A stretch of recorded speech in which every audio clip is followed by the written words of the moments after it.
My name is Paulina. I am a science and engineering librarian at UMass Amherst. I live in Northfield in a home that my partner built, and I'm a hoarder and a hacker. This is the original junk, and this is how it started. So my mother died in 2007, and she had a lot of tchotchkes, little things. And so, for example, in the living room, she had all these little colored glass pictures along the windowsill, you know, the top ledge of the windowsill. God knows why. Because they look nice with the light. And so when she died, I inherited a lot of stuff like this, and I'm like, what the heck am I going to do with this? Right? So how would you define making?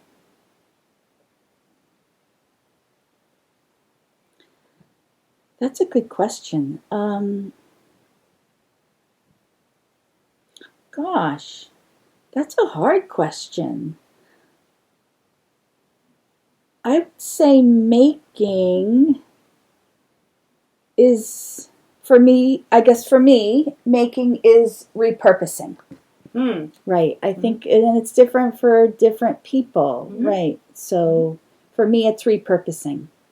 Right. Yeah. But that's a hard question. Yeah, it's different. It's interesting what all the different kinds of answers you get depending on who is responding. Right. Yeah. Oh, and like that's another thing. Those are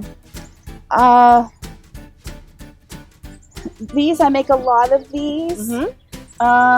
People, you know, you can make what's called a hypertufa, which is a planter. Yeah. And I made those for a while, but this is a much more economical thing. This is a piece of styrofoam. Oh, wow. So these are those styrofoam things that people, when they buy, you know, those food packages or whatever, you know, that get shipped. Yeah. Or when you get medicine. Oh, yeah. Right? So that comes a lot for insulin, I've seen. I have such a stash of styrofoam. Either I make them out of this, or I'm saving it so I can make napalm. So, okay. Napalm is a combination of gasoline and styrofoam. Yeah, so if I ever need napalm, I have a stash of styrofoam. There we go. Yeah, there we go. Right. All right. Okay, let's go in the garage. Okay. So, you know, recently we've been doing the cardboard with the wood chips. Yeah. And so he goes to, you know, he'll go to Manny's, he'll go to the appliance store, and he'll get a bunch of cardboard. Right. But with the cardboard, I have to accept what else is in the dumpster. Ah, gotcha. So, like, refrigerator glass shelves. Oh. Who doesn't want that? Or who doesn't want a dishwasher? Oh my gosh, a dishwasher rack. There you go. Okay, but I'm thinking, I could put the dishes in this dishwasher rack outside and have them get washed. Yeah, right. And then, for example, like when Karen Markham retired, she gave me the Crocs that she had always worn. Oh my gosh. Right? So I made those into planters and just, you know, amazing. A lot of little junk. Okay, you probably want to turn it off while we walk upstairs. Funny. When did you get involved? And, you know, to clarify, when I say maker movement, I would say just like making in general, kind of like getting into the stream of repurposing. And do you remember what first drew your attention? And I know you talked about it a little bit when we were out in the garden, and some of, you know, what your mother I had think left you. the first time I got into repurposing, as I see it, was when I had my own space. And so that would be in college. So when I was in college, for a year and a half, I had a roommate.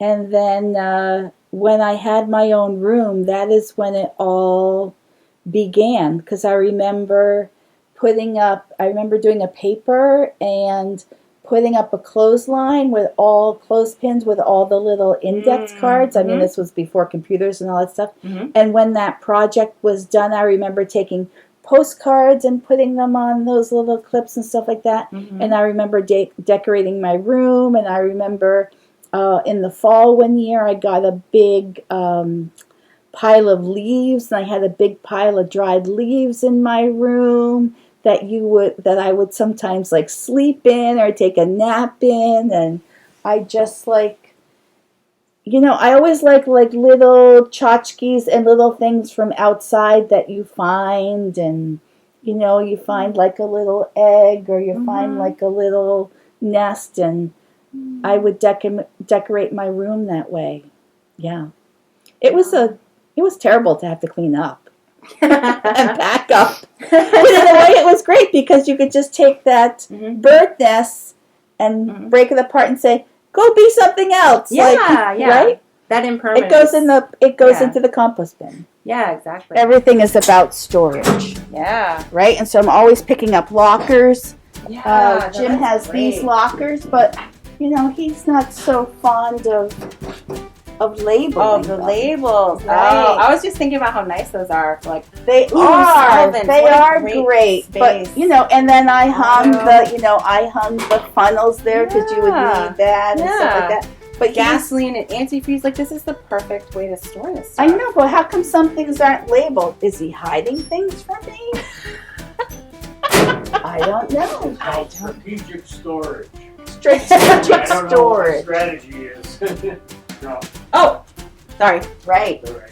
Right, and I can see like up there we have our graveyard of Electrolux vacuums because we love the two vacuums we have are like 1950 something Electrolux vacuums. So whenever we see an Electrolux vacuum, we like grab it because we might need a wheel or we might need a brush or something. But it's a lot of processing of trash. Like this. This was a free piece of furniture, right? I didn't paint it. I didn't do anything to it. Like, who would get rid of like a free piece of furniture with a piece of glass on top? Right. So this became all my like rug hooking. And so I am the type of person who I label everything. If only I had a partner who did that. Yeah. So that's the hard part because we share all of this space. So that was a purposeful decision when we created this garage that we weren't going to have separate spaces, like a he and she space. Oh, yeah, like the We whole share a she-shed space. thing. Okay, Yeah. but this is the difficult part because people are different. Yeah. So can you tell like which half is my space and which half is Jim's space? And if there isn't a line down the Oh my middle, gosh. There's the line right the there. line, like do not cross the line. What inspires your work? The next best thing. Yeah. Or just what I found. Like something will drop something off and I'll say like, what am I going to do with that? Or what can I do with that? Or really sometimes it's what do I need? Like I'll be working in the garden. You didn't see out there, but I have these sweet peas and they're growing up and, I'm not going to go to Home Depot and buy a trellis. What do I have that I can create a trellis? Right. So what can I repurpose into something? Like just identifying a need, identifying a problem. Yeah. Right. I think, okay, and this is, I think, where you're kind of coming from. For me, I have to have a lot of stuff so that when I'm doing a project, I can say, like, okay, what do I need? And then I can say, what do I have? And what can I repurpose this thing into? So I think the greatest gift my mother ever gave me, besides being born, was she always would say, you have to look at everything twice. You have to look at what it is, and then you have to look at what it could be.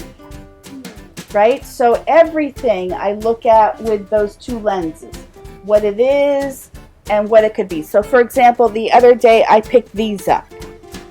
These were chair backs. Right? And they're just gorgeous, these chair backs. I mean, look at that. I have the little piece that fell off there. These are gorgeous, right? Yeah. So what would I use these for?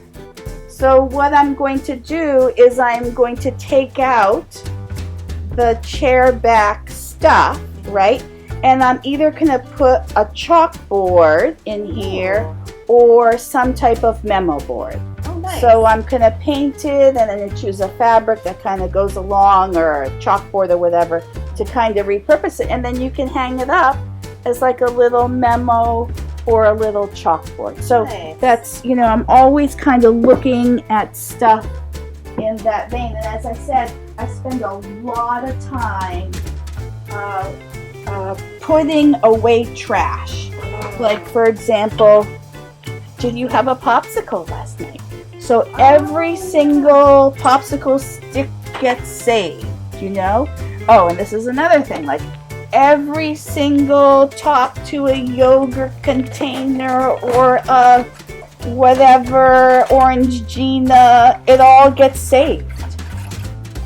So it takes a So you showed a little bit of, I mean, you showed your workshop and in different spaces around where you work on making projects. But what, could you talk a little bit about what making projects you're currently involved in that are like currently in process?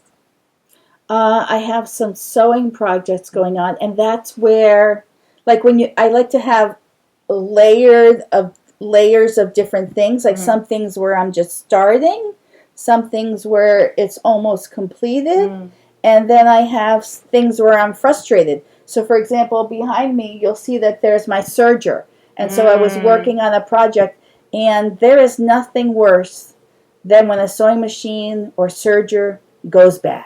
Like, to get it back on track with the tension and everything is so finicky. And so if you're not in the right mood, you will, like, I have broken things because I've gotten so frustrated, right? Yeah. So I've learned over the years to just walk away, right? So anytime I do anything, so for example, this shirt was something that I had that I didn't like, so I made cuffs Oh, wow. for look my at that. pants, Nice. right? So the rest of this shirt, I will cut it up and I'll save the fabric. But before I cut it up, I'll take all the buttons off Wow. and I'll put them in my button drawer. So that's what takes time. It takes a lot of time to do. A lot of processing time. That's it, processing time. And so that's what I do. I just have endless, you know. And I like to have a lot of projects going because sometimes you're not in the mood for a particular whatever, you know? If my sewing machine is acting up, then I can go to something else. Right.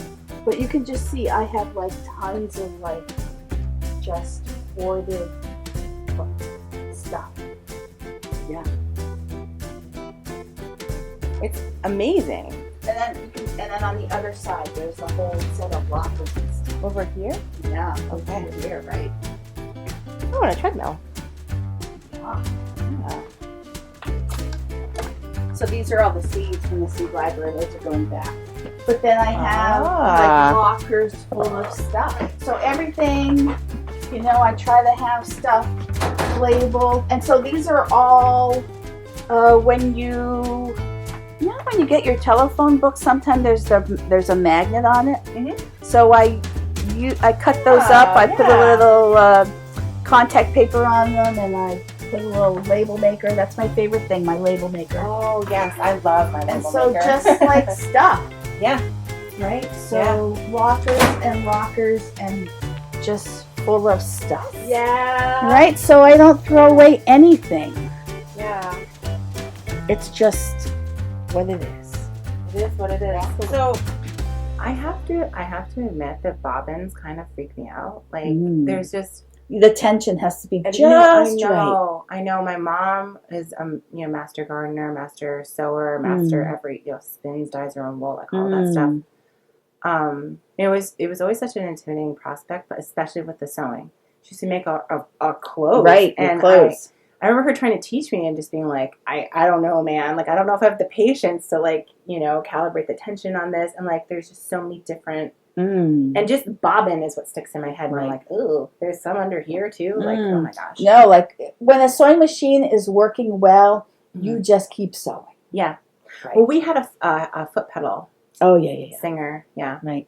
So I have a lot, and sometimes it depends on the weather. Spray painting, painting, like it just all depends on the weather and what projects I have and what I feel like doing and what I found and all of that type of stuff. Yeah, no, that makes a lot of good sense, especially with spray painting and painting in general. When you want to paint, you have to paint outside, but you don't want a bunch of crud laying on it. The bugs, when are the bugs going to like be in the paint? I know, that's always the biggest concern. And the pollen. Oh my God, yes. Don't ever spray paint when there's pollen. Yes. Don't ever spray paint when there's pollen. Well, you were talking earlier about you've got all this stuff that you're a firm believer in, like swapping out, like switching stuff out. And I know, like this is your, your residential living space, and a lot of stuff that's in here is stuff that you make, that you create, and you like swap it in, swap it out. Like, could you show me around and talk a little bit about like why? Like, is it based on time of year or aesthetics, or like when you know it's time to swap? When I know it's time to swap, I know it's time to swap when I find something I love and I have to make room for it. Yeah, that makes good sense. Right? Yeah. So, I mean, there are things I love. And, it's, everything in my house, like I've either made it or done something to it or like whatever. But when I find something that I love, I find that I'm willing to let go of something else, right? So one of my big mottos in life is sometimes you need to let go of something good to get something better. I think one of the last things I bought so I walk around my house when I see something, like I'll find something on Marketplace or Craigslist and I'll say, oh, I like that, right? And I'll walk around my house with like the measurements in my head and like, where can I put that? Where can I put that? Where can I put that? Okay, there's no space. Okay, who's going to go? What's going to go? What am I tired of? And so I will do that all the time. I will find something and I'll say, you're out because I'm going to make room for something else. Right. Yeah. So it's just... and someday I do think I'll get to my mid-century modern look and I'll just get rid of everything. Yeah. So, and I also am a firm believer in not spending a lot of money on things, so I won't feel bad about letting them go, right? Yeah. I mean, because if you spend a lot of money on something, then it's like, ooh, I need to recoup that, or I need to, get that money back, or I can't let that go. So I'm a big believer in low cost, right?